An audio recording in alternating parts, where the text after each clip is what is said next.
We all know that real estate has created more millionaires than any other industry on the planet.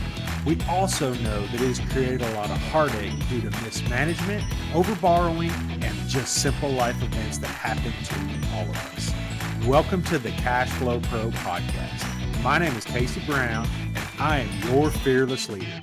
And although we might be bourbon sipping and at times foul-mouthed Southerners, we will always do our best to be honest, straightforward, and due diligent with all of the information we pass along to you. Welcome to the show. Hey there, and welcome to today's episode of CashFlowPro, your daily real estate investing podcast and YouTube channel. I'm here today with Bryan O'Neill of BKW Property Solutions. Bryan, how are you?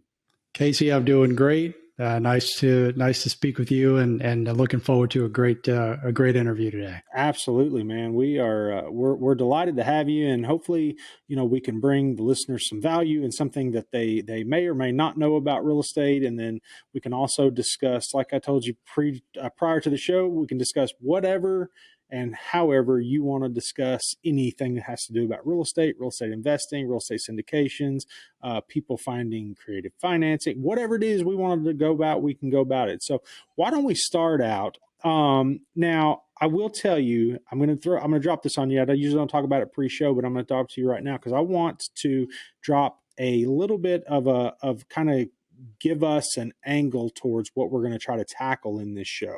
Okay. Mm-hmm. And I think you are the man to talk about it. And that is, so basically I want to angle this show to how to find a good real estate investment. Okay. Now I want to take everything and I want to kind of angle it towards that direction because I think a lot of people out there are trying to find their first investment. They're trying to make their first dollar in real estate. They're trying to figure out how to do it. And I think you are just the guy to talk about that. So awesome. Yep. That sounds good.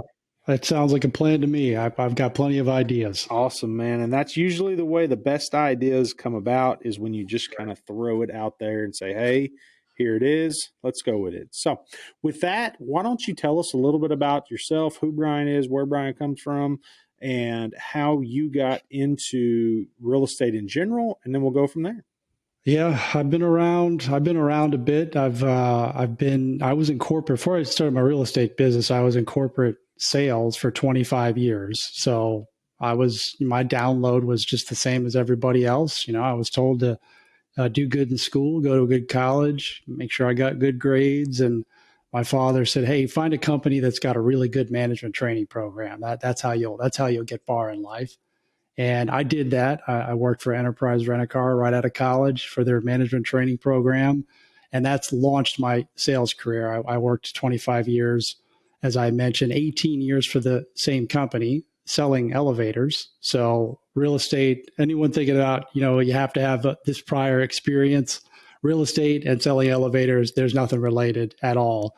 To those two fields. So don't think you need all this prior knowledge. You just have to have a really strong why and a passion for the business. So my job selling elevators was super high travel, Casey. So I was gone all the time. I was traveling 100,000 miles a year. I have a young son. He's 11 now, but at the time he was growing up and I'd go on a trip.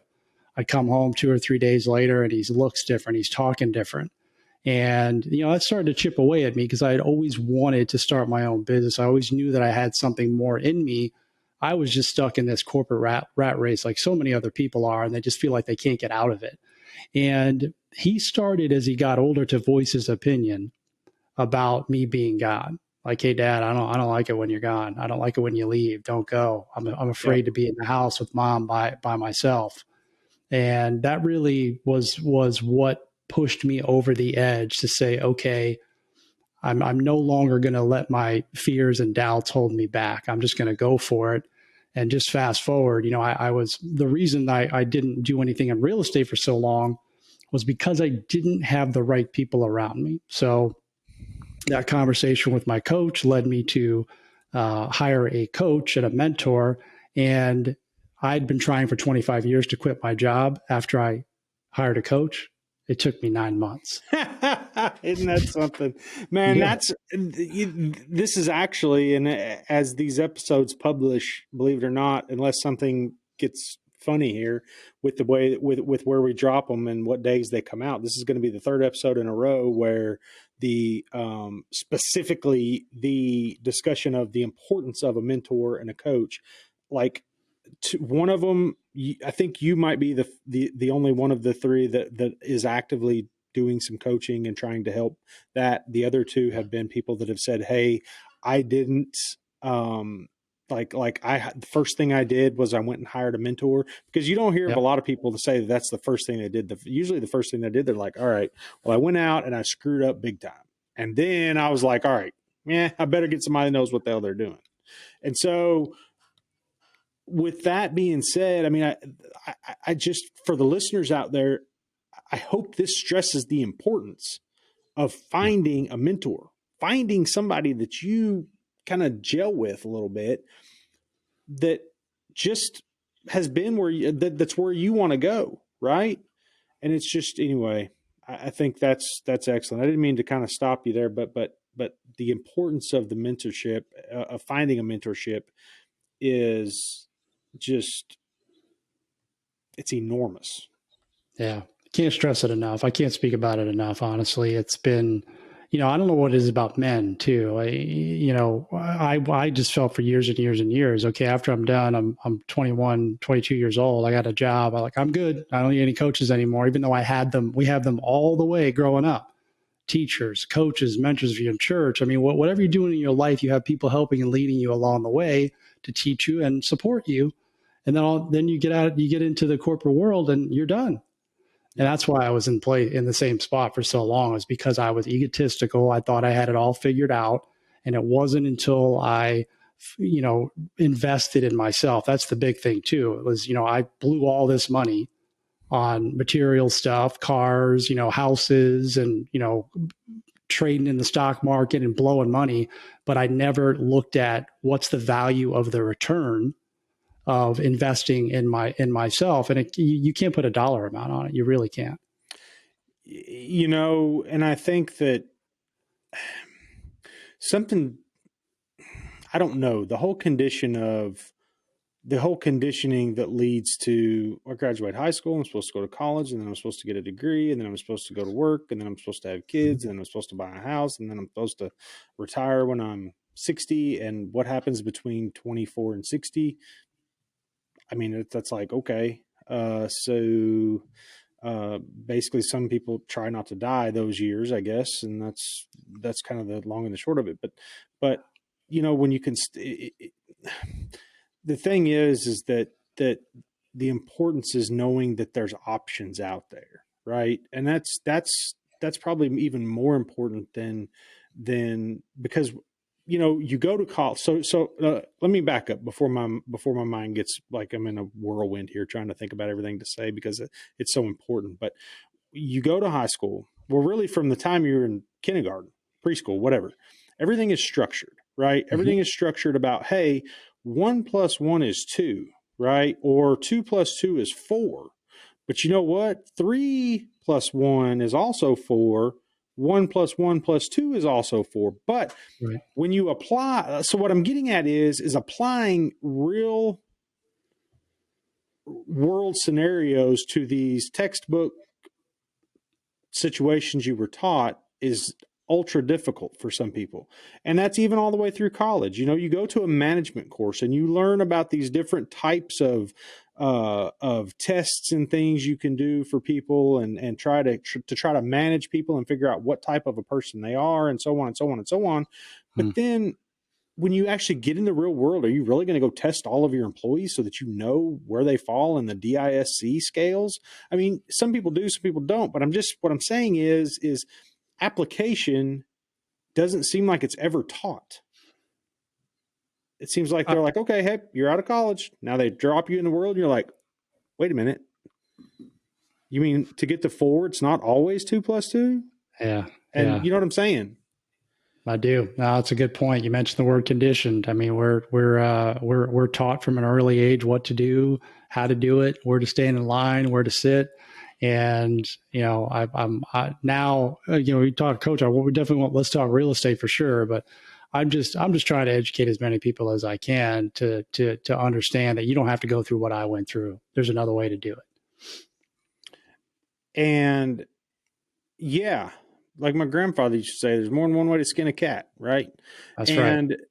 the thing is that I went to high school with people that graduated and became doctors and lawyers and all of this other stuff. And one time I was in life, I was just like, I stopped and I was like, what defines success, right? What is the actual definition of success? And the thing is that definition, there's obviously a dictionary definition for it, but what I'm getting at is success is viewed through many different lenses. As some people think, hey, raising good kids that do good and whatever, or become professional athletes or whatever they do, that's success to them. Other people think, hey, I go out tomorrow and I can make $1 million in one day. That to them is success. And both people are successful, just in completely different ways and ways that they've defined. Great point. Yep. It's different for everyone. And so I'd like for you to, I don't want to just, I mean, I feel like I'm kind of taking over your whole, because I get so passionate about mentorships and what you bring to the table when it comes to that. But why don't you talk a little bit about, what drives you to help people be better? Yeah. And I thought about this a lot, Casey, and I was in a really dark place for a long time because there's a couple of things that happened. Is that number one, I didn't allow myself to be vulnerable, meaning, hey, I'm feeling this way about a certain situation or my life, or that I'm not chasing my dreams, or I'm not passionate. I'm not chasing my passions. And I never really expressed it to anybody. Right. I never dealt with stuff in my childhood. I never did that. And I kind of shoved everything down. Again, I go back to the man thing. Like we're too egotistical and too proud to speak about our feelings. Like that's not something that a macho person, guy does. Right. And once I started to do that, okay, things really started to change for me. My relationships got better with everyone, my wife, my son. I became a better father. I became a better son. I became a better friend. I became a better investor. I became a better business owner. Like it's just a snowball effect. And the lesson here is I think that the biggest issue for me as to why I never started business was that I wasn't ready mentally. I just wasn't prepared mentally. And there's a lot of people out there like that who are not ready mentally. You can sit here and say all day, I want to go make $1 million and I want to be a real estate investor. That's great. That idea was floating around my head for decades. But it wasn't until I looked inward and evaluated my situation currently. Like, where is Bryan at right now? And what are the roadblocks? Once I started working on that, then incrementally on a daily basis, things started to change for me. And then you had that hockey stick moment. We talk about that in investing where it just kind of levels off and then it's like, boom, it goes straight up in the air. Yep. And it was because I had been consistent on a daily basis. Like, okay, here's my big goal, right? And what are the things that I need to do on a daily basis consistently? Small wins, little wins throughout the day, 2 or 3 things that you got to knock out every day. And that's what ultimately got me to the point where, okay, now I'm feeling like I'm successful. And then you just move on to the next set of goals. I hope that answers your question. That was kind of long-winded. Well, no, it does, because, it brings real world application to theories and ideas of how somebody needs to go about something. And I've oftentimes said, or oftentimes thought, that immediately when people start, I noticed that too. I'm like you. I went through a time several years ago. I was quite young, coming out of college. I was trying to really just formulate some direction in my life, and I was mentally struggling. Like I was just mentally struggling. I was struggling with a terrible anxiety disorder. And I finally one day, my doctor suggested some counseling, right? And so I opened up and I was just like, all right, that, I mean, anything, whatever I can do to help try to ease some of these, and really, like, I would go in and sit down at the counselor's office, and 60 minutes, which is really all the time they allotted for, I don't know if it was them or insurance or what it was, but 60 minutes went by in like 8 seconds, right? Yeah. Like, because you're finally like, somebody's here that actually acts like they care, and I can get some of this, like you said, opening up about, I didn't have any childhood wounds or anything like that. I mean, it wasn't anything, I didn't even have a reason to, quote unquote, be depressed necessarily. I mean, Yeah. it was purely just like you said, it was a holdback and a push down. And then all of a sudden, I mean, the up until like basically my whole life, the biggest thing that I ever had to go through is my parents getting divorced, right? And a lot of people are like, oh yeah, well, me and everybody else, right? So it wasn't like it was a special event, right? So again, I didn't really have a lot to be depressed about or upset about or whatever. And so when you say that, you just start kind of clearing off some of those cobwebs and getting yourself into the mindset of okay, here's where I want to be. I want to be there. I'm here. Now, what is the fastest, most efficient route for me to get there? Right. Right. And then you take that route, or you start stepping into making sure that route really is the shortest and the best and makes the most sense. So I think that a lot of times mentors and coaches don't even necessarily have to teach you the trade that you desire to be. But if they can treat you, or if they can treat you, if they can teach you rather how to think and the mindset that it takes. And I had a gentleman on my show, Dan Hanford, right? He runs passiveinvesting.com. And he and I just had this discussion about mindset. And I told him I was very, his company is very determination focused and mindset focused. And those two things together are exactly what you're saying. Yeah. Yeah. No, I love it. I love it. So, and hey, just for, to add on to what you said, I've been seeing a counselor since 2017. And I just want people to understand that you don't have to be broken or need fixing to go talk to somebody. And, and would you not agree that too, when you sit there and you say people, even the most healthy of marriages, even if two people just go in and sit down and talk to a counselor, I mean, even if you don't have problems. Totally. Or talk to each other. Like, I mean, my wife and I take time out all the time to just talk to each other, right? And be, and be intimate, not in a physical way, but in an emotional way, and again, that's something that, we're not really taught as men to do. And the divorce thing, look, I mean, yeah, a lot of people get divorced, but that impacted me. My parents got divorced when I was young. That carried me, that carried with me for a long time. I didn't realize it. It affected the way I viewed relationships. It affected a lot of different areas of my life. And I wasn't even aware of it until I went and had somebody help me. Again, get help. We can't do this life alone. That's right. That's right. And I think that, and I think that,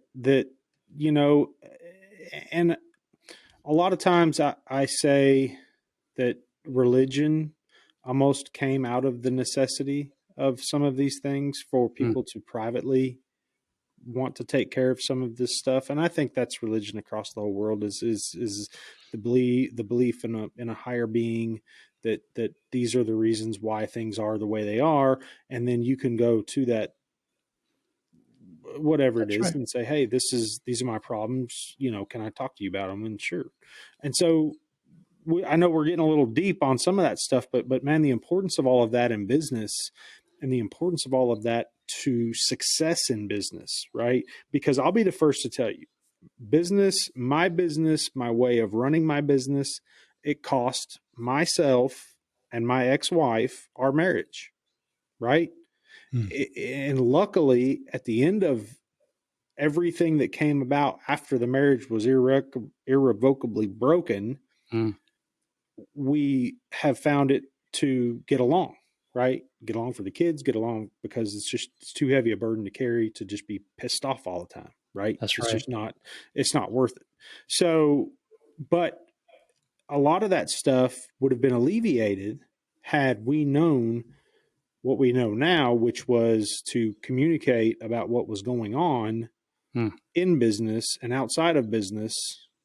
And I wasn't really just being an asshole at home. I was stressed out. Yeah. and Yeah. and she thought I was just being an asshole. So it was just it was those things that kind of work, that kind of coincide with one another. Hmm. Good share. Good share. It's always nice to have a good counseling session here, Casey, before we dive into the Yeah. real estate, right? Yep, that's right. And I think, and you know, and you being on Whitney's podcast, which Whitney's somebody I very, very much so admire. Just I think from a lot of different perspectives, he's just a super genuine person, and I know that you and him probably hit it off. I'm sure. Or well, you weren't on. You were on there with With Sam. Yeah, Sam. Yeah. So Yeah. but yeah, so why don't we talk a little bit about how you took some of what you started learning about yourself and applied it into business, and how that helped kind of move you forward? Yeah, certainly. So I'll say this about being a business owner: it doesn't get any easier. Okay, which is why we talk about the importance of having, mindset's an overused word, but it's a very important word. I think the key thing is to have awareness, because again, it doesn't get any easier when you move from W-2 employment to a business owner. Actually, it gets more difficult. But if you have the right mindset and you have awareness and you understand what's occurring, you can react, and you pepper in some of these other things like coaching and mentoring and going to a counselor and having all these tools. Your reaction is really what matters, because you can't stop, especially real estate. You're dealing with people. You can't stop what's going to happen. You can't prevent stuff from happening. It's going to happen to you, whether you want it to or not. And then it's how do you react to it and how do you deal with it? And you deal with it the right way, you're going to have a much better experience. So that's what I brought from all of my coaching, all my mentorships, and all the work, all the personal growth work that I've done. That's what's really helped me in my business. And then I just had the natural ability and skill that I took from my sales career and learn how to talk to sellers and learn how to structure deals and do the tactical stuff. Like that part's easy. It's everything else that's associated with it. When something doesn't go your way, how do you react to it, and how do you handle it? Yeah. Yeah. And I think that's, in today's social media world, it's taken society a long time. I think, I don't even know how long Facebook has been a thing. What, 15, 16, 17 years now, Yeah. something along those lines. Something. And, it has taken society a long time to figure this whole reaction thing out, right? Because,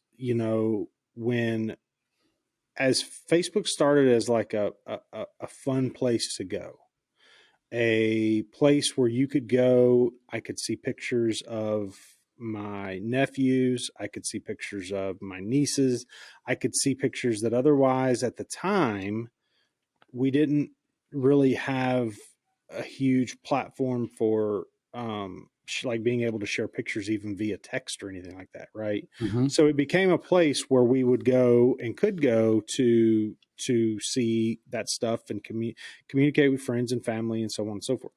And then enter the second degree connections, if you will, that then were all of a sudden on inside your immediate circle, and those people bringing their political beliefs or their religious beliefs, which my grandmother always said as I was growing up, two things you don't want to discuss in a public forum is politics and religion, right? Because people get so damn passionate about them.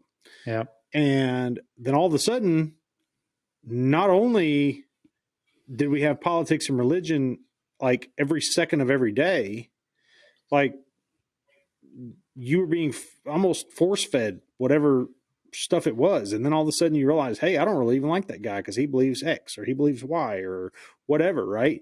And so it became a huge reactionary platform. Like everybody was basing, like, all of a sudden it was just, everybody was so argumentative, right? And now it's just became even worse than that. I mean, I think the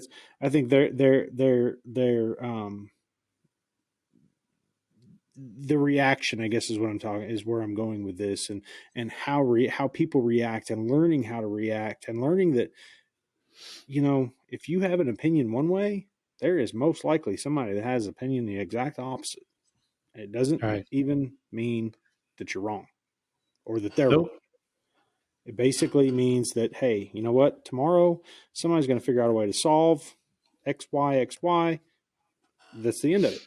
And so I feel like that's just kind of the way it is. But I wouldn't disagree with you. I think social media just brought out what was already occurring in the world. We just didn't know it.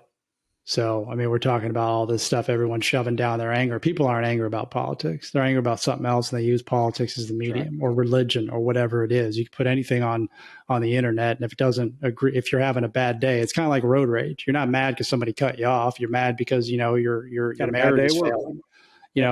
So all it is exposing what's been going on for years and years and years. And people say, okay, well, we can't talk about politics. That's a bunch of BS. You can talk about politics if you can be an adult about it and respect the other person's opinion. Just because you believe something doesn't mean that everyone else has to. And that's when I start talking about awareness and just having an open mind and understanding that, people have different opinions and not everyone thinks like you do. And that's really been, especially in real estate, because I talk to a lot of people who have differing opinions of what I think the situation should be. I'm talking about their house, their property that I'm trying to buy. And I have to understand and hear them. And they have to believe that I'm hearing them. So that's something that has been, and in my sales career, it was like, hey, you need this elevator. Here's why: feature benefit, versus I'm trying to solve a specific problem. Now I'm a problem solver. That's what real estate investors are. Yep. And, and that's the whole thing. Like it took many years. Mm-hmm. I remember right after 9/11 happened, there was this anti kind of sentiment about Muslims in this country.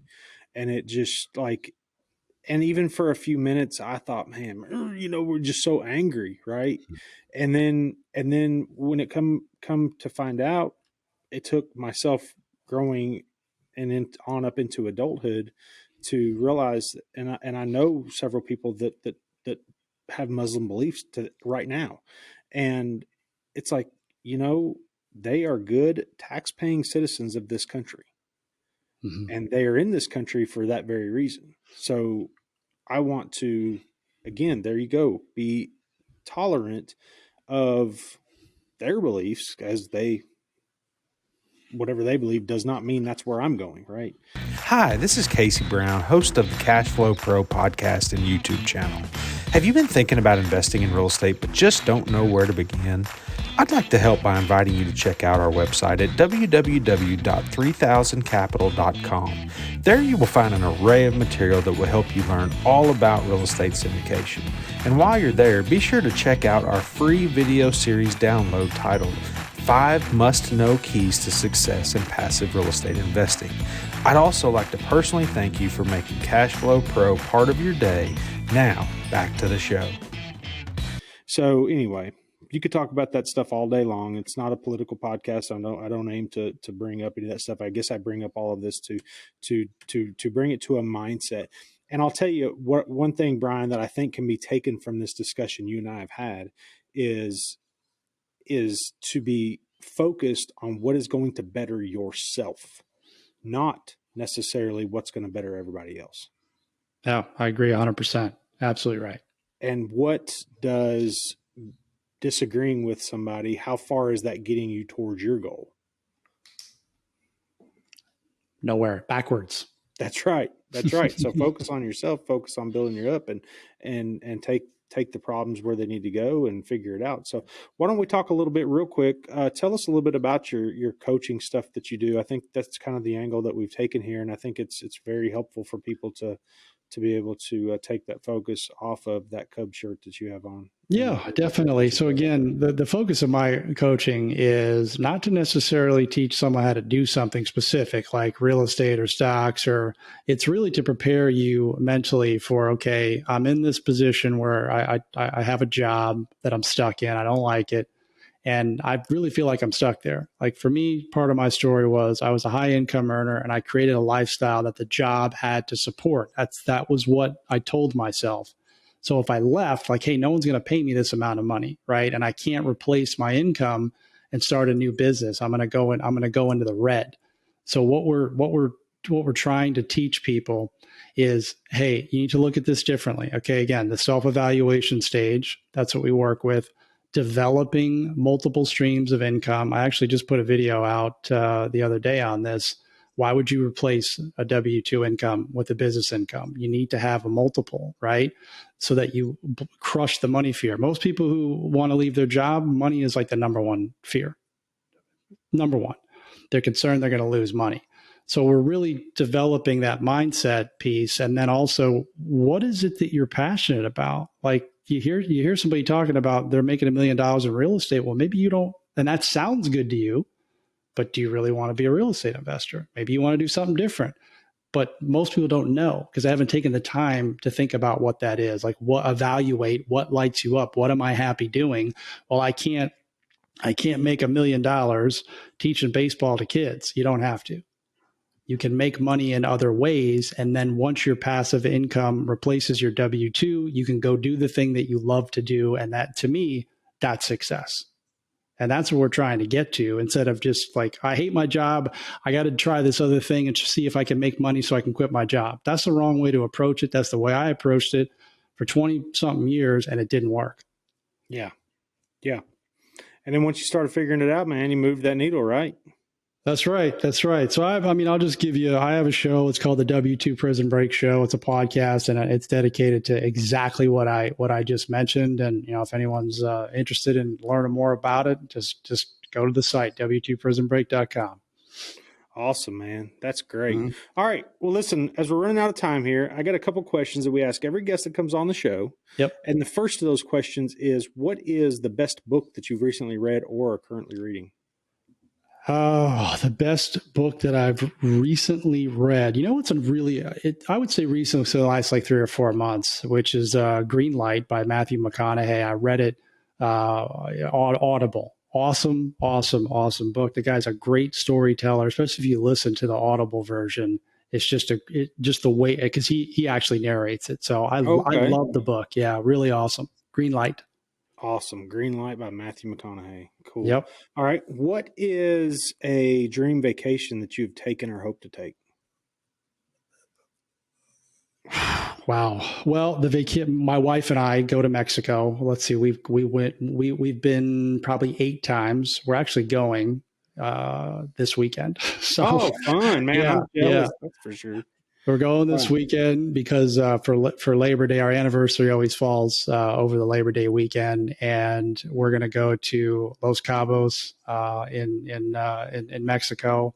We're going to spend 5 nights there, and vacationing with my wife is one of my favorite things to do on this planet. We're good together on vacation. We read, we recharge, we do it the right way. We leave all the work stuff here.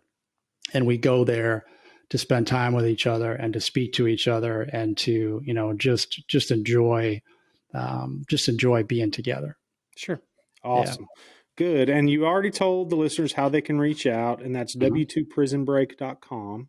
Yep. And listeners, that's where you can go. If you feel like you're stuck in the W-2 trance, you're stuck in the W-2 jail, you're stuck in the W-2 whatever, man, hit this guy up, because I guarantee you Bryan's going to be the one to help you figure out how you can put that in your past and move forward. So awesome. Bryan, thank you so much for taking the time out to be with us today. And listeners, as always, please head down and leave us a review, and also hit that subscribe button while you're there so that you can be notified as we release new episodes and new content. And again, Bryan, I can't thank you enough. I really appreciate it. And listeners, I appreciate you as well. Thank you. And I hope everybody has a wonderful rest of the day. CashFlowPro is hosted by Casey Brown, founder and CEO of 3000 Capital, a commercial real estate investment firm committed to providing its investors with ongoing cash flow and helping them build long-term wealth. If you enjoyed today's podcast, make sure to hit that subscribe button so you'll be notified about all our future episodes. You can find more information about us and our investment philosophy by clicking the link in the show notes below. Thanks for listening.